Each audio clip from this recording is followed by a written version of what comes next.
Nouvelle capsule, les experts. On aborde pour vous les sujets bouillants quand se pose la question d'une migration vers Shopify. Toujours avec les amis Stanislas, l'expert tech, et Ludovic, l'expert SEO.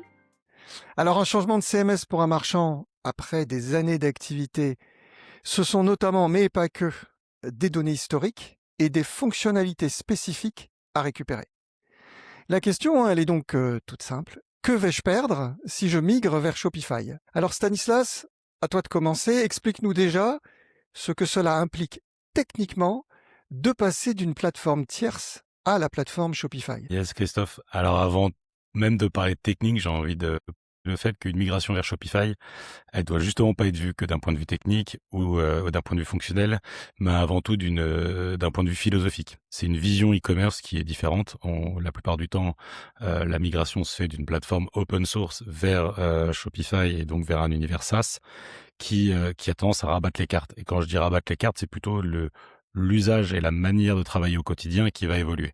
Maintenant, de ce point de vue technique que tu évoquais, effectivement, j'allais dire le premier point de vigilance, c'est forcément l'historique de données. Et souvent qui a été perçu comme un frein en se disant je ne vais pas réussir à récupérer la donnée que j'ai accumulée au fil des années sur mon ancien site. Aujourd'hui, ça, c'est une croyance qui n'a plus lieu d'être. On est capable, en tant qu'agence technique, de parfaitement migrer cet historique, ce legacy de données, qu'elles soient clients, commandes ou produits. Et j'allais dire qu'elle l'est d'autant plus aujourd'hui que Shopify a évolué vers une authentification passwordless qui était le dernier élément qui était impossible de migrer. Et oui, ça c'est super malin. En fait, on s'en fout maintenant des mots de passe. On n'est pas obligé de les migrer, point barre. Ça n'existe plus. On peut aussi migrer des historiques de cartes cadeaux, des choses comme ça, hein. On peut migrer des historiques de cartes cadeaux, on peut migrer à peu près tout ce que vous aviez, ou tout ce qu'on possède sur un site comme données. Le fait est que la plupart du temps, cette donnée, elle est pas forcément d'ailleurs dans le CMS, elle peut être aussi liée à des solutions métiers, notamment sur les sujets de fidélisation. Et ça, parfait. De la même manière, on migre les historiques de points de fidélité, par exemple. Donc on perd pas sur la donnée. Si le boulot est bien fait, on peut perdre sur le trafic, Ludovic? Oui, c'est un cas de figure qui arrive souvent. Alors pas pour tout le monde, mais les sites qui sont les plus impactés lors des migrations, c'est principalement les sites qui ont, une forte maturité SEO, qui ont un trafic hors marque qui représente une part importante du trafic global, plus de 50, ou des sites qui ont énormément d'URL, plusieurs milliers, voire plusieurs dizaines de milliers, parce que Google va prendre beaucoup plus de temps à réindexer les nouvelles URL, puisque en migrant sur Shopify, les URL vont malheureusement toutes devoir changer. Et donc, il y a un travail de réindexation de ces nouvelles URL qui peut prendre du temps, qui peut prendre plusieurs semaines au niveau de Google. Et donc, en attendant, le site perd systématiquement des positions. Quand on est un site avec 90% de trafic marque, là, ça va, ça passe comme une lettre à la poste. Mais tout le monde n'a malheureusement pas la chance d'être dans cette configuration. Moi, aujourd'hui, je pense que je peux chiffrer en centaines le nombre de refontes vers Shopify pour lesquelles le trafic a accusé une baisse de 30 voire 50% pendant 1 mois et demi, voire 2 mois après la migration.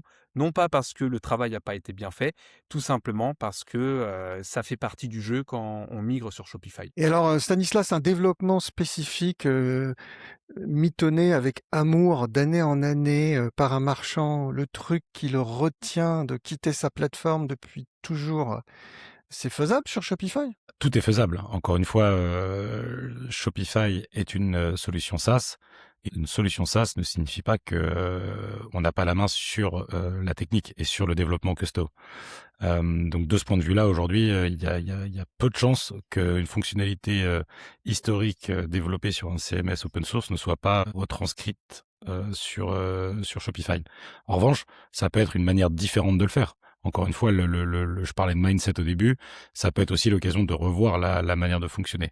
Mais globalement, aujourd'hui, ça ne peut pas être perçu comme un frein dans une réflexion de migration. Alors, si on prend un exemple qui me vient en tête, un système de review client. Parfois, il y a des marchands qui ont fait sur mesure parce que historiquement, ils étaient dans des écosystèmes où il n'y avait pas ce qu'il fallait en termes de solutions tierces. Ils ont développé leur propre système.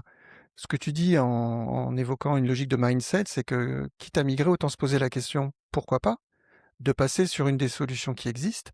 Mais si, pour X raisons, le marchand insiste, il y a toujours possibilité de développer sur mesure un système de review client, par exemple. Effectivement. Après là, j'allais dire, moi, la question, elle sera moins technique que héroïste. Est-ce qu'il y a un intérêt à aller développer sur mesure une fonctionnalité qui aujourd'hui est, j'allais dire, standard dans un écosystème e-commerce, mais c'est totalement faisable. J'irais même plus loin en disant que la manière dont fonctionne Shopify, qui est beaucoup basée sur de l'automatisation à tous les niveaux, et typiquement une fonctionnalité comme Flow, ce qui est native à Shopify, permettrait totalement d'orchestrer demain une logique de gestion d'avis custom. Et on dit 2 mots du tunnel de paiement, Stanislas. C'est quand même une grande zone de custom chez les marchands. Sur Shopify, le tunnel de paiement, on fait quoi? Effectivement, c'est historiquement une grande zone de custom pour beaucoup de marchands, parfois justifié, parfois moins.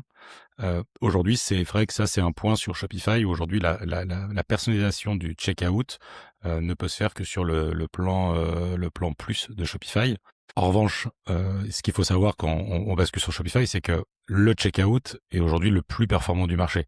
Et la question qu'il faut toujours se poser quand on est marchand, c'est quelle est la plus-value pour moi d'aller personnaliser l'un des éléments les plus importants de mon site e-commerce, savoir justement ce funnel de conversion et de checkout.